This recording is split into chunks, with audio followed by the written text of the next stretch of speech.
Jangan lupa kita ini sebuah negeri Muslim, bukan negara Islam. No, bukan.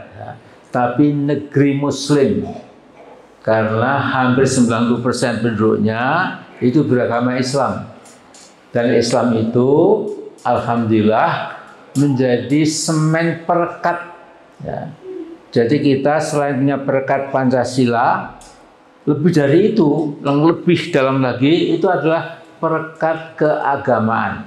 Islam menjadi perekat yang sangat kuat buat bangsa kita yang mayoritasnya itu memang alhamdulillah beragama Islam, tanpa mengurangi hormat kita kepada agama lain, karena kita ini memang negara yang majmuk, bineka tunggal ika, unity in diversity, ya, majmuk, macam-macam tapi hakikatnya satu, jadi bineka tunggal ika. Assalamualaikum warahmatullahi wabarakatuh.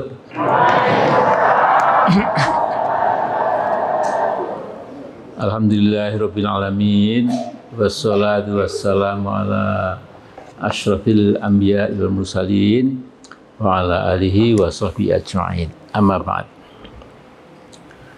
Jamaah Masjid Taqwa yang saya hormati, saya cintai, yang dimuliakan Allah, saya juga sangat berbahagia sudah lama tidak berkunjung ke Ranah Minang. Ini kesempatan yang bagus buat mempersegar, ya, pengalaman saya dulu waktu ikut nyapres, ya. Dan saya tidak pernah melupakan, saya cuma menang di 3 daerah. Pertama, di kota saya sendiri, saya menang.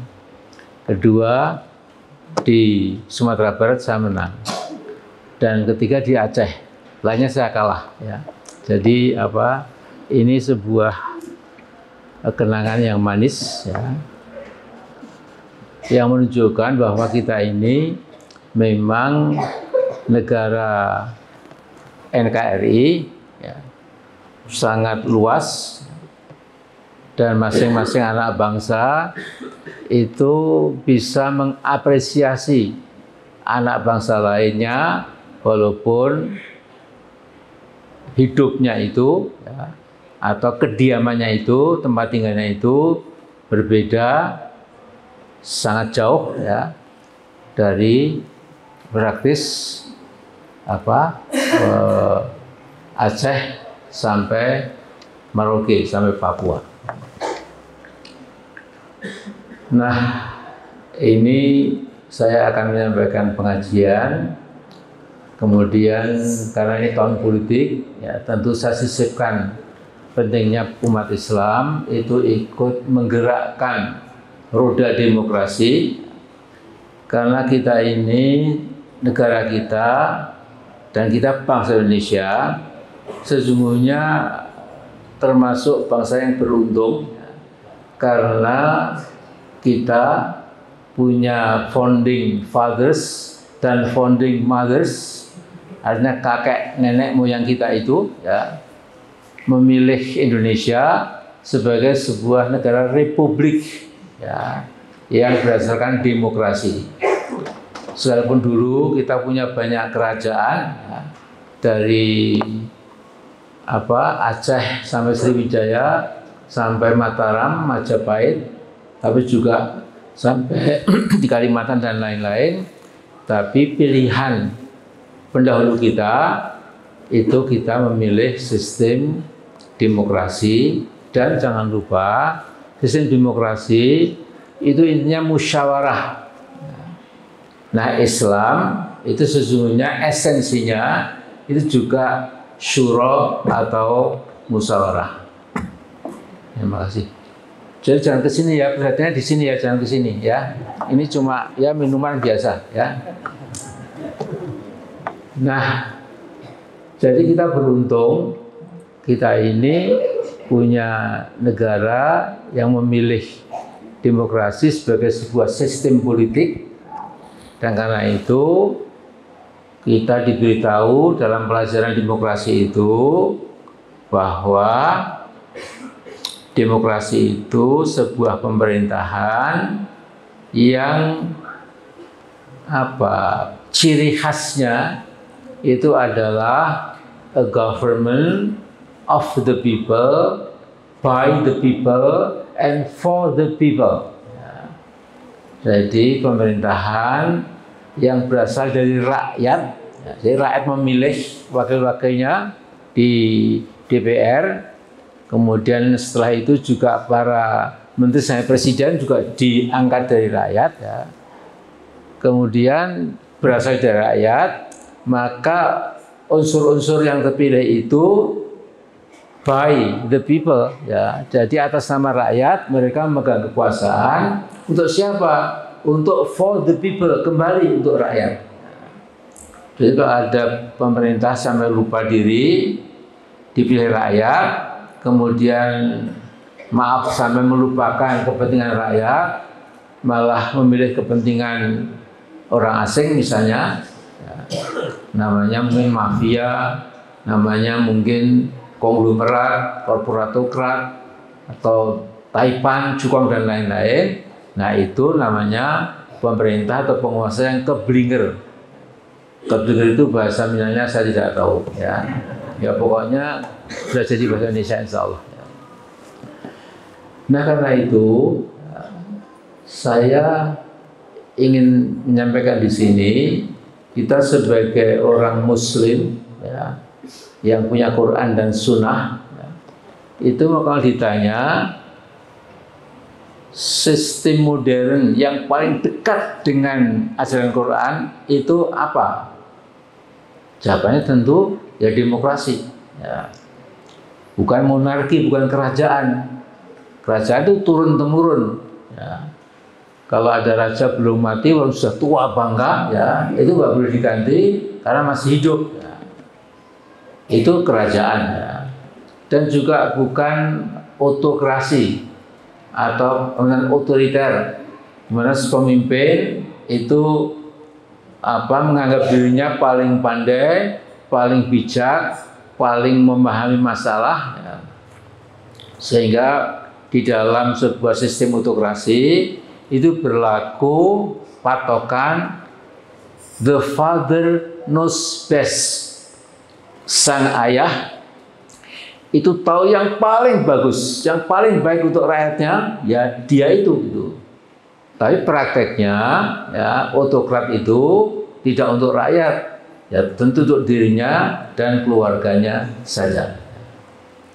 Nah, jadi ini kita bersyukur kita hidup di Indonesia, diwarisi sebuah negara republik demokrasi, dan karena itu rakyat akan menentukan corak daripada pemerintah yang dimaui dan diinginkan oleh rakyat Indonesia sendiri. Jadi dalam konstitusi pun dikatakan bahwa memang kedaulatan dipegang oleh rakyat, ya. Jadi demokrasi, demo itu, demos itu rakyat, kerajaan itu kekuasaan. Jadi demokrasi kekuasaan oleh rakyat. Ya kita ini semua dari Sabang sampai Merauke. Nah, saudara-saudara sekalian, saya ingin menyampaikan sudah agak malam beberapa hal saja, ya. Jadi yang pertama, jangan lupa kita ini sebuah negeri Muslim, bukan negara Islam. No, bukan, ya. Tapi negeri Muslim, karena hampir 90% penduduknya itu beragama Islam. Dan Islam itu alhamdulillah menjadi semen perekat, ya. Jadi kita selain punya perekat Pancasila, lebih dari itu, yang lebih dalam lagi itu adalah perekat keagamaan. Mengapa? Karena Islam itu mayoritas hampir di semua pulau, ya. Kecuali mungkin di Bali, ya, atau NTT, atau mungkin Papua, ya. Jadi 38 provinsi itu, yang 3 provinsi itu mungkin Islam itu bukan mayoritas, ya. Tapi selain itu, apakah itu di Sumut, di Sumbar, di Jambi, di Sumsel, kemudian Banten, Jakarta, DKI, Jawa Tengah, Jawa Timur, Madura, terus sampai ke timur, itu jangan lupa bangsa kita itu mayoritasnya adalah bangsa beragama Islam, sehingga saya katakan Islam menjadi perekat yang sangat kuat buat bangsa kita yang mayoritasnya itu memang alhamdulillah beragama Islam, tanpa mengurangi hormat kita kepada agama lain, karena kita ini memang negara yang majmuk, bineka tunggal ika, unity in diversity, ya, majmuk, macam-macam tapi hakikatnya satu. Jadi bineka tunggal ika, bineka itu macam-macam, ya, tapi jadi tunggal. Ika itu adalah pengulangan daripada tunggal tadi, ya. Nah, sekarang saya mau sedikit mengajak hadirin hadirat, ya, bahwa dari zaman ke zaman memang kita punya negara itu mengalami beberapa perbedaan, beberapa pergantian dari pemerintahan. Tentu ini sesuatu yang wajar. Jadi kita merdeka, proklamasinya 17 Agustus 1945. Nah, sejak itu kita sudah mengalami berbagai macam sistem, sistem demokrasi. Nah, saya nggak akan terlalu mendetail, ya, tetapi sebagai gambaran kita pernah mengalami demokrasi itu parlementer. Jadi yang berkuasa itu adalah parlemennya, DPR-nya. Presiden itu hanya simbol saja. Namanya demokrasi parlementer karena parlemennya itu yang lebih berkuasa, lebih punya kewenangan daripada presidennya. Nah, tapi kelemahannya demokrasi parlementer itu biasanya tidak panjang umurnya. Jadi kalau ada pemerintahan dikepalai presiden, itu kemudian dianggap oleh mayoritas parlemen tidak becus, katakanlah, maaf ya, tidak begitu mampu, maka kemudian harus diganti. Sehingga dulu istilahnya itu kadang-kadang pemerintahan belum seumur jagung sudah ganti. Jadi gonta-ganti, karena itu tidak stabil. Ekonominya baru mau dibangun, kemudian sudah kembali, baru lagi presidennya, dan lain-lain. Sistem pendidikan sudah akan diatur oleh menteri tertentu, ganti lagi menterinya, ganti lagi sistemnya, dan ini tentu tidak sehat. Nah, kemudian pernah dicoba pada zaman Bung Karno itu tahun 1999, kita ikut demokrasi terpimpin. Nah, kata orang Barat, itu lucu, Indonesia itu punya istilah demokrasi terpimpin. Ya. Akhirnya hilang demokrasinya, yang tinggal pemimpinnya saja. Ya. Sehingga kita ingat dulu Bung Karno itu sampai dinobatkan dari presiden seumur hidup, persis seperti raja, ya, tidak bisa diganti kecuali kalau sudah meninggal dunia. Tetapi kita tahu bahwa kemudian sistem seumur hidup pun itu juga tidak bisa diterima, kemudian diganti Pak Harto, ya. Nah, Pak Harto itu punya sistem yang aneh.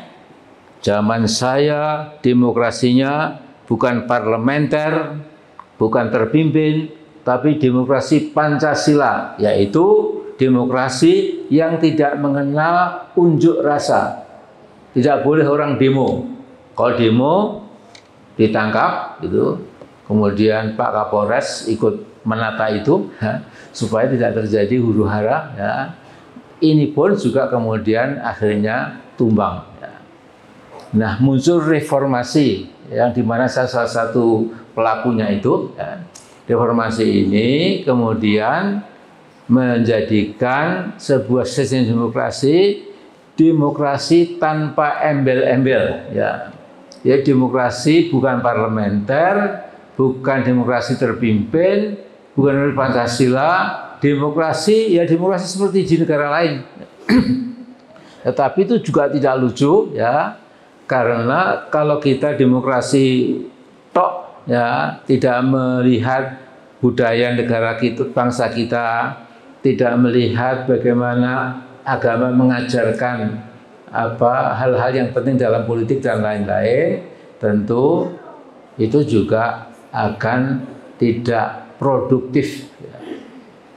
Nah, sehingga kesepakatannya sampai sekarang ini yaitu demokrasi yang kita laksanakan itu utuh kembali, ya, ke mukaddimah Undang-Undang Dasar 45. Di situ ada Pancasila, kemudian batang tubuh Undang-Undang dasarnya itu kita jadikan pegangan, dan insya Allah setelah saya ketua MPR waktu itu di amandemen 4 tahapan, sehingga insya Allah kita punya undang dasar sekarang sudah jauh lebih lengkap, lebih bagus, dan lebih merespon, lebih menjawab kebutuhan modern untuk bangsa kita yang juga makin besar dan juga masuki zaman modern, ya, di mana teknologi lebih penting lagi. Kemudian iptek juga akan menjadi ciri kemajuan sebuah bangsa dan lain sebagainya. Ini yang pertama. Dan yang kedua, kadang-kadang, ya, di antara pemimpin kita itu memberikan fatwa yang aneh dan agak berbahaya. Misalnya ada fatwa politik itu kotor, ya, nggak usah ikut politik karena kotor. Sesungguhnya kotor atau bersih kan tergantung orangnya, ya, tergantung pelakunya, tergantung politisinya. Kalau politisi kita itu berpegang teguh pada moral agama, pada akhlak agama, pada bimbingan wahyu, ya tentu politiknya jadi bersih, bertanggung jawab, ya, dan produktif, akan memberikan manfaat buat bangsa. Tapi kalau para politisnya itu memang memilih jalan sekularisme, di mana agama dimasukkan ke masjid saja atau ke gereja saja, agama nggak usah campur tangan kehidupan duniawi. Nah, itu kemudian lebih rusak lagi. Jadi rusaknya Eropa, Amerika, mengapa terjadi kemunduran akhlak, ya, sehingga sekarang ini kita melihat negara maju itu memang maju teknologinya, maju ekonominya, tetapi akhlaknya sudah remuk redam. Ya. Jadi pergaulan menjadi semakin bebas, ya. Kemudian LGBT itu lantas dilindungi, ya. Bahkan di Amerika itu 50 negara bagian itu sudah menetapkan bahwa laki-laki boleh kawin dengan laki-laki, perempuan boleh kawin dengan perempuan, dikasih sertifikat. Ya. Jadi kalau ada Bob dan John, ya, 2 laki-laki saling jatuh cinta, kemudian untuk mendapatkan perkawinan yang syah, dia ke balai kota, kemudian dapat surat pernikahan. Ya. Atau Mary dengan Elizabeth, sama-sama perempuan, ini sudah rusak sama sekali. Ya. Nah, karena itu saya mengingatkan yang penting, ya, ini alhamdulillah kita punya demokrasi, rakyat masih bisa menentukan arah perjalanan bangsa kita ini ke tahun-tahun mendatang.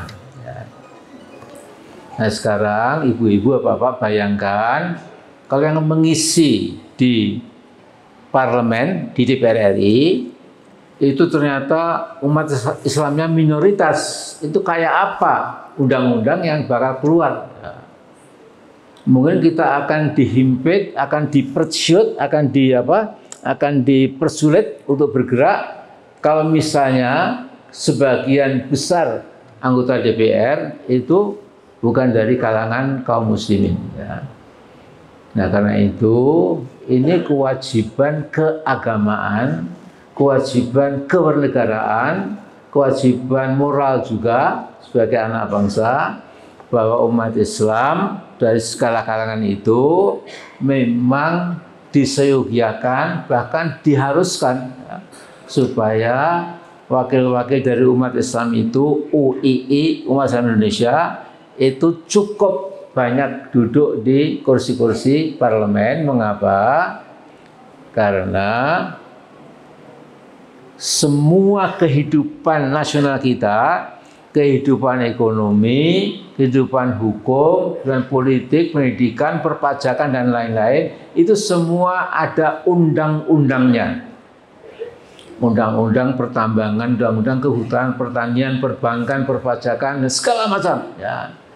Nah, kalau yang buat undang-undang itu, ya, tidak mengenal agama Allah, tidak pernah merujuk kepada kitab suci, ya, dan merujuk kepada moral keagamaan, lantas semata-mata menggantungkan apa pikirannya itu, ya, maka tentu segera Indonesia bisa berubah, bukan berubah saja tampilannya atau lahiriahnya, tapi kemudian hakikatnya juga akan menjadi sebuah bangsa yang tidak punya pendirian, bangsa yang kocar-kacir, bangsa yang kemudian layang-layang putus itu, ya, tidak ada akar yang bisa menahan, ya, dari kerusakan-kerusakan di negeri yang kita cintai ini.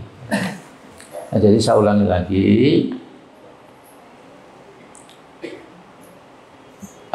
berkiprah aktif di politik, ya, itu jelas sekali dicontohkan oleh para nabi, juga tertera dalam Al-Quran kita ini. Ya.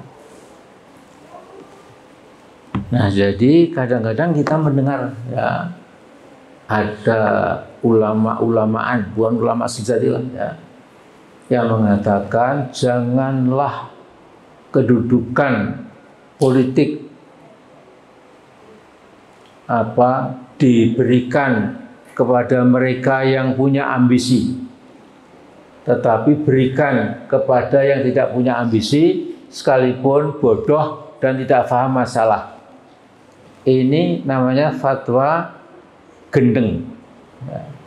Gendeng itu agak edan, ya, tidak masuk akal. Ya. Nabi Yusuf itu kan juga nabi kita. Ya. Nabi Yusuf itu ketika zaman beliau ada di mana, ada di Mesir itu, ya, maka keadaan Mesir itu kocar-kacir, ekonominya hancur-hancuran, ya. Kemudian bahkan beliau mengatakan, ya, dia mengatakan, qala ij'alni khazainal ard inni hafidun alim. Nabi Yusuf itu punya ambisi jelas sekali. Jadikan aku bendaharawan negeri, karena saya tahu manajemennya, saya tahu caranya, saya tahu ilmunya, dan saya itu hafid. Hafid itu artinya bisa melihara, tidak akan korupsi, tidak akan menggunakan kekuasaan dan lain sebagainya. Ya. Jadi ini catatan yang kedua, kita harus memasukkan sebanyak mungkin calon-calon kalangan Islam ke lembaga-lembaga perwakilan rakyat. Jadi sini saudara Muhammad Fadli itu insya Allah akan berjuang untuk menjadi DPR RI. Nah kalau Mas Fadli ini insya Allah bisa masuk, maka ilmunya yang dipelajari di Jerman dan lain itu akan bermanfaat untuk apa? Untuk memperbaiki lebih bagus lagi keadaan dari mana beliau diutus. Nah, kalau beliau dari apa? Dari Agam dan sekitarnya di Dapil 2 Pak ya? Dapil 2, ya maka beliau ini insya Allah akan terus berhubungan dengan konstituennya. Nah sekarang saya kasih tahu ilmunya begini ilmunya. Ya. Jadi anggota DPR RI yang lolos ke Senayan ya, itu memang punya kewajiban ya, untuk mencarikan cara-cara perbaikan dari mana dia berasal, dari dapil dia berasal itu. Ya. Nah kemudian anggota DPR RI itu punya informasi lengkap. Semua kementerian dia punya lengkap. Ya. Nah sehingga kalau ada banjir atau bukan banjir tetapi ada proyek-proyek pendidikan, proyek-proyek ibadah dan lain-lain, itu anggota yang kita kirim ke Senayan itu yang akan punya peran mencarikan pendanaan ke pemerintah pusat supaya bisa dialokasikan, diberikan kepada daerah di mana seorang anggota DPR itu berasal. Nah kalau tidak ada, ya tidak ada yang bisa perjuangkan. Paling-paling nulis di koran atau suara pembaca atau mungkin pakai medsos dan lain-lain, tapi itu enteng ya karena nggak ada bobot. Tapi kalau anggota DPR itu kan mewakili sekian puluh ribu paling tidak ya kan itu berat, harus minimal puluhan ribu gitu. Nah kemudian dia punya tugas, apalagi kalau masa reses itu adalah di mana waktu untuk kembali ke asal usulnya itu, kemudian melihat-lihat apa yang bisa dibantu untuk perbaikan dapil di mana anggota DPR itu berasal. Jadi jangan sampai ibu-ibu apa-apa jadi golput, ya. Jadi manfaatkan betul ya, supaya yang kita kirim ke Senayan itu memberikan manfaat buat kita. Kemudian untuk DPRD provinsi itu Rice Nanda Yulia, ada nggak ya? Jadi beliau ini DPRD provinsi, ya sama saja. Ya. Beliau fraksinya nanti itu akan bekerja sama dengan Pak Gubernur. Ya. Jadi beberapa kabupaten atau kota yang di bawah beliau itu yang mengirim itu akan selalu ya menghubungkan antara keperluan konstituen di daerahnya itu dengan Pak Gubernur ya, sebagai orang pertama di provinsi. Ya. Nah kemudian kalau DPRD kabupaten itu Mas Isral. Ada nggak? Oh ya, belakang itu ya Mas Isral ya. Kemudian Mas Fauzan Hafiz, ini juga DPRD kota, insya Allah masuk. Kemudian Ibu Yuli, ada nggak? Ya itu ya, Bu Yuli. Kemudian Mas Ferry, DPRD kota juga. Nah di sini ya saya akan melihat peran anggota DPR dari sudut agama. Saya pernah mengatakan ya, bahwa politisi apakah dia parlemen atau eksekutif jadi menteri, ya, itu kalau berjuang betul-betul untuk rakyat, maka Allah berkenan membuat jalan tol ke surga. Ini jangan ditangkap letter ya harfiah, tapi ini pengandaian saya. Karena Allah melihat si fulan atau si fulanah setelah dipilih betul-betul berjuang untuk rakyat yang memilih itu, maka Allah berkenan membuat tadi jalan tol ya, ke Jannatul Naim.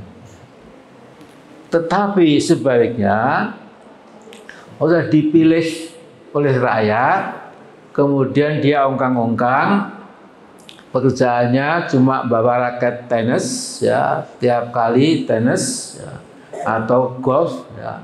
Kemudian ketika dia lewat kantor di mana dia dulu diusulkan ya, partai politik itu, kemudian dia lupa itu kantor saya dulu tiap hari saya tahu, sekarang kan saya sudah jadi anggota DPR. Nah kayak begini ini betul-betul ngawur, ya. Artinya tidak bermanfaat. Apalagi kalau kemudian sampai kedudukannya itu malah untuk mengotak-atik supaya ada proyek yang tidak halal, ini seringkali terjadi, ya. Kemudian untuk ya menambah kekayaan pribadi dan lain-lain. Nah untuk itu saya kira jalan tolnya itu ke tempat lain, bukan ke surga. Ya. Jadi mudah-mudahan ini cukup jelas. Nah kemudian ya, memang kita itu selain memilih yang dinamakan pileg, pemilihan legislatif, ya, itu juga ada pilpres, pilgub, pilkot, wali kota, dan bupati. Ya. Ini pun kita tidak boleh salah pilih. Ya. Saya kalau melihat Undang-Undang Dasar, ya, saya hampir hafal pasal ini pasal karena saya dulu ikut berperan mengamandemen itu. Ya. Presiden itu kewenangannya itu memang luar biasa. Ya. Jadi kalau Pak Jokowi itu petentang petenteng, ya memang maklum, ya.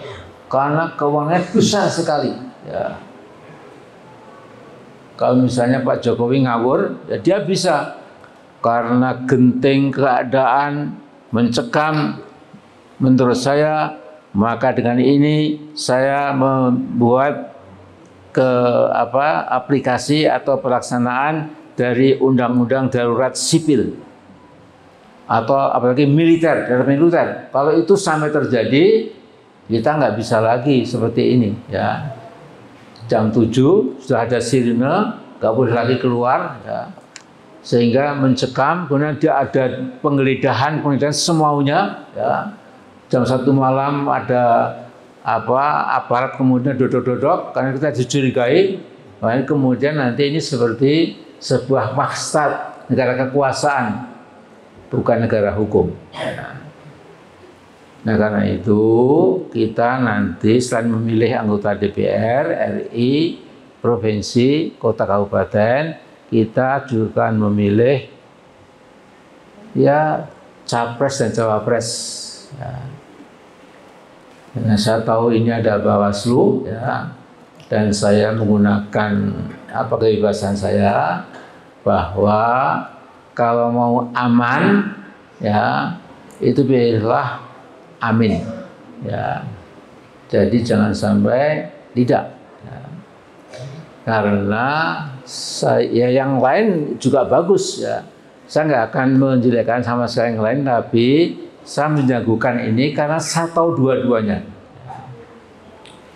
Saya ini presiden dulu itu, ya, waktu saya pulang dari tahun 80-an, dia masih mahasiswa ekonomi, ya. Kemudian tiap Jumat itu kemudian ada halakoh duduk melingkar, ya, saya yang dituakan duduk di situ bicara tentang macam-macam. Ya. Kemudian dia anaknya seorang pejuang juga. Ya. Kemudian memang ininya encer. Apalagi zaman sekarang ini memang presiden itu harus bisa bicara dengan bahasa Inggris itu seperti bahasa ibu.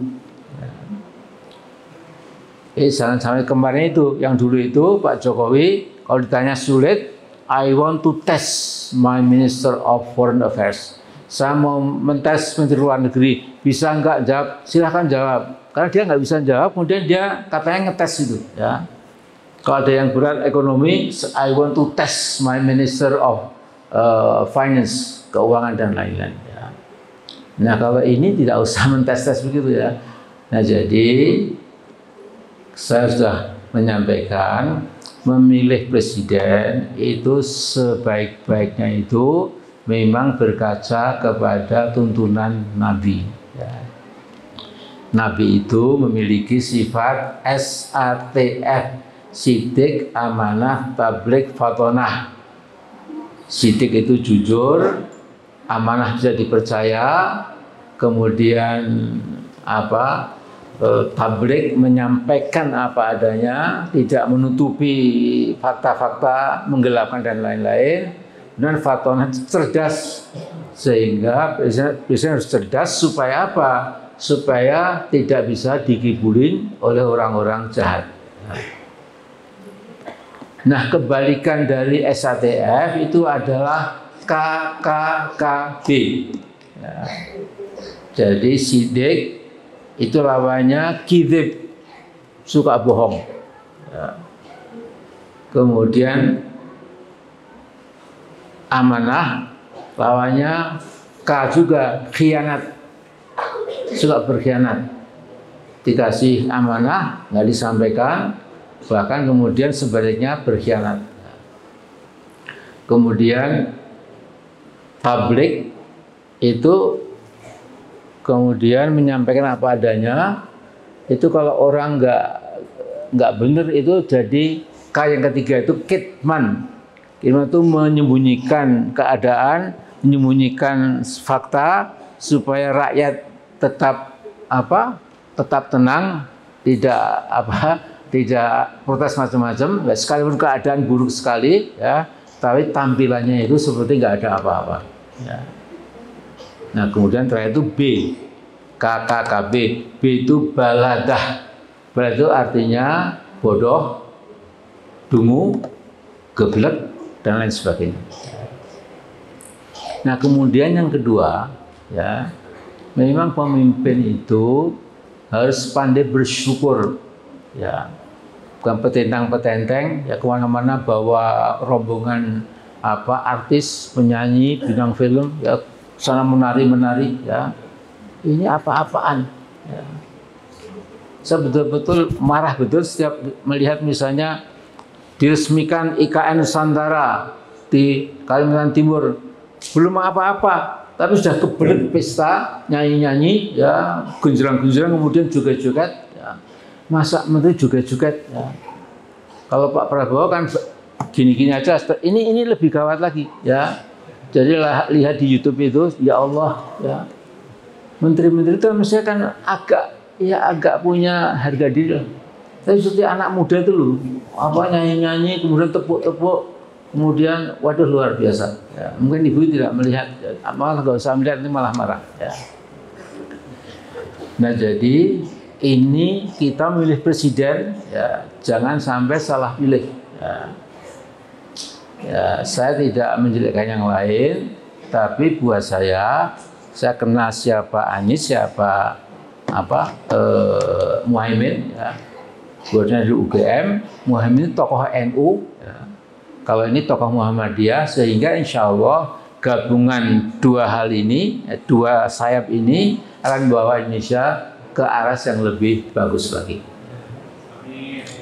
Jadi jangan lupa dulu waktu saya ketua MPR, ya, itu sebelum melaju ke pertandingan itu saya membuat poros tengah. Kemudian poros tengah itu sudah sebelum bertarung sudah ada kesepakatan. Ya. Jadi saya ketua MPR, Gus Dur presiden, Akbar Tanjung ketua DPR, kemudian Mbak Megawati itu sebagai cawapres. Walaupun di PDIP itu menangnya 34%, ya, tapi tetap ya kan belum 50, sehingga ketika kita gabungan suara Muslim itu unggulnya bukan main. Ya. Sehingga kalau Islam itu bersatu, partai Islam itu bersatu, maka kita tuh tinggi menjulang, ya, sehingga melihat yang lain itu seperti adik-adik kita. Ya. Karena kalau kita bersatu memang luar biasa. Cuma persatuan memang juga sesuatu yang memang gampang dikatakan, tapi agak rada sulit ya dilaksanakan. Tapi kita jangan pernah putus asa. Ya. Kita punya harapan lagi ini. Ya. Kalau saya dulu dengan Gus Dur memang sudah kesana kemari dipotret Indonesia seperti ini, go ya. Dan waktu itu pun teman-teman TNI dan Polri itu sepakat. Tuh. Karena kalau TNI Polri ya ini aparat yang penting sekali, tidak setuju dengan capres yang dipilih rakyat, itu kita bisa repot juga. Ya. Nah, jadi di sini ada rumusnya. Jadi saya dulu waktu zaman reformasi belum ketua MPR, saya tanya kepada Pak Jenderal Subagio Hadi Siswoyo, Jenderal Bagio. Ya. Karena saya dekat dengan beliau, saya ngomong bahasa Jawa. Ya, Mas Bagio, ini saya terjemahkan Indonesia. Kalau bahasa Jawa nanti Anda nggak paham. Mas Bagio, itu TNI melihat anak muda, mahasiswa, juga rakyat itu demonstrasi, itu gimana sikapnya? Dia mengatakan, Mas Amin, kalau yang demo jumlahnya cuma 1000-an, kita bubarkan. Tapi kalau yang demo 10.000, kita awasi. Ya. Bubarkan 10.000 kan agak sulit, nanti malah terpaksa tembakan ke atas untuk membubarkan dan lain, nanti malah kacau. Ya. Dan dia bilang begini, Mas Amin, tapi kalau yang demo 100.000, TNI ikut. Karena berarti itu rakyat, kemana rakyat. Jadi mahasiswa itu kelihatannya memang mahasiswa. Cuma mahasiswa. Mahasiswa itu kan punya bapak, punya ibu, kakak, adik. Ya. Sehingga itu mahasiswa itu sesungguhnya representasi dari sebuah bangsa. Ya. Juga anaknya polisi, anaknya angkatan darat, laut, udara, anaknya birokrasi dan lain-lain, itu kan jadi mahasiswa juga. Nah, mahasiswa itu mengapa kuat? Karena dia mewakili kekuatan moral. Jadi kekuatan moral itu lebih unggul daripada sekedar politik praktis ya yang bagi kekuasaan itu. Ya. Saya kira itu saja dulu ya, sudah agak malam. Dan karena itu saya mohon jangan lupa ibu, bapak-bapak, pentingnya doa. Ya. Jadi para nabi ya, itu sudah memberikan percontohan. Para nabi itu kalau sudah menghadapi halangan, rintangan yang besar, itu larinya kepada Allah, berdoa. Ya. Kemudian dikatakan dalam hadis, ad-du'a'u silahul mu'min. Doa itu senjata orang beriman. Ad-du'a'u mukhul ibadah. Doa itu adalah saripati ibadah. Jadi tolong berdoa itu gak usah melihat waktu. Gak harus pagi, gak harus siang, gak harus tengah malam, tidak. Walaupun ya doa yang insya Allah lebih mustajab itu kira-kira 1 jam sebelum fajar, sebelum subuh. Ya. Jadi kalau bukan ibu-ibu banyak yang sholatul lail atau bapak-bapak juga, kemudian setelah selesai tahajud menanti sholat subuh, menghadap kiblat, tangan kedua menghadap ke kiblat ya. Kemudian pakai bahasa Minang saja, bahasa Arab atau bahasa Indonesia. Intinya adalah ya Allah ya Tuhan kami, selamatkanlah negeri kami ini dari berbagai mara bahaya. Dan yang kedua, mudah-mudahan Mas Anies dan Mas Muhaimin Iskandar, engkau menangkan dengan caramu. Allah sudah menghendaki, yes, kun fayakun. Nah jadi sekarang ini yang paling nggak punya uang itu memang Amin. Ya. Yang lainnya sudah dibantu ya, oleh suatu kelompok. Bahkan minggu yang lalu cukup viral di medsos itu ada pasangan yang siap akan menggelontorkan 460 triliun untuk kemenangannya. Nah jadi nanti kalau mereka bergentayangan ke ranah Minang, kasih amplop, ambil saja amplopnya. Itu uang, ada juga uang rakyat itu. Ya. Tapi jangan sekali-kali mencoblos sesuai dengan kemauannya. Ya. Nanti kita masuk neraka. Ya.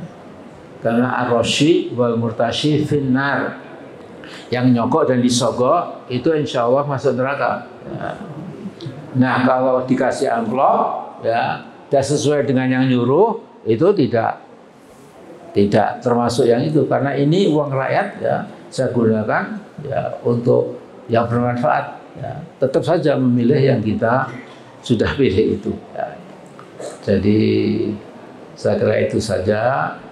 Mudah-mudahan nanti dari Dapil 1, Dapil 2 ada perwakilan DPR RI kita ya, yang nanti akan terus berusaha memberikan manfaat buat konstituen yang telah mengirimkan para beliau itu ke Senayan, ke Jakarta. Nah saya kira itu saja, kemudian mari kita tutup dengan doa bersama-sama. A'udzubillahi minasyaitonirrajim. Bismillahirrahmanirrahim. Innallaha malaikatahu yusholluna 'alan nabiy ya ayyuhalladzina amanu shallu 'alaihi wa sallimu taslima. Allahumma ighfirlil muslimina wal muslimat wal mu'minina wal mu'minat al ahya'i minhum wal amwat innaka sami'un qaribun mujibud da'wat fa ya qadiyal hajat. Rabbana la tu'akhidna in nasina aw akhtana. Rabbana wa la tahmil alaina isran kama hamaltahu alal ladzina min qablina. Rabbana wa la tuhammilna ma la taqata lana bih wa'fu 'anna waghfir lana warhamna anta maulana fansurna 'alal qaumil kafirin. Rabbana 'alaika tawakkalna wa ilaika anabna wa ilaikal masir. Rabbana la taj'alna fitnatan lil ladzina kafaru waghfir lana Rabbana innaka antal azizul hakim. Rabbana adkhilna mudkhala sidqin wa akhrijna mukhraja sidqin waj'al lana min ladunka sultanan nasira. Allahumma ya sami'as sawt wa ya sabiqal fawt wa ya kasiyal idhami lahman ba'dal maut. Shalli ala nabiyyina Muhammad wa ala alihi wa sahbihi ajma'in. Allahumma la tada' lana dhanban illa ghafartah wa la hamman illa farajtah wa la dainan illa qadaitah wa la baghyan illa qata'tah wala aduwan illa khadaltah wala asiran illa yassartah wala aiban illa satartah wala hajatan min hawaijid dunya wal akhirati illa qadaitaha ya arhamar rahimin. Rabbana dhalamna anfusana wa illam taghfir lana wa tarhamna lanakunanna minal khasirin. Rabbana aslih lana dinana alladhi wa ismatu amrina wa aslih lana dunyana allati fiha ma'ashuna wasih lana akhiratana allati ilaiha ma'aduna. Allahumma ja'al hayata ziyadatan lana fi kulli khair wa ja'al mauta rahatan lana min kulli syarr. Allahumma ja'al yaumana khairan min amsina wa ja'al ghadana khairan min yaumina. Rabbana atina fid dunya hasanah wa fil akhirati hasanah wa qina adzabannar. Subhana rabbika rabbil izzati amma yasifun wa salamun alal mursalin walhamdulillahi rabbil alamin. Assalamualaikum warahmatullahi wabarakatuh.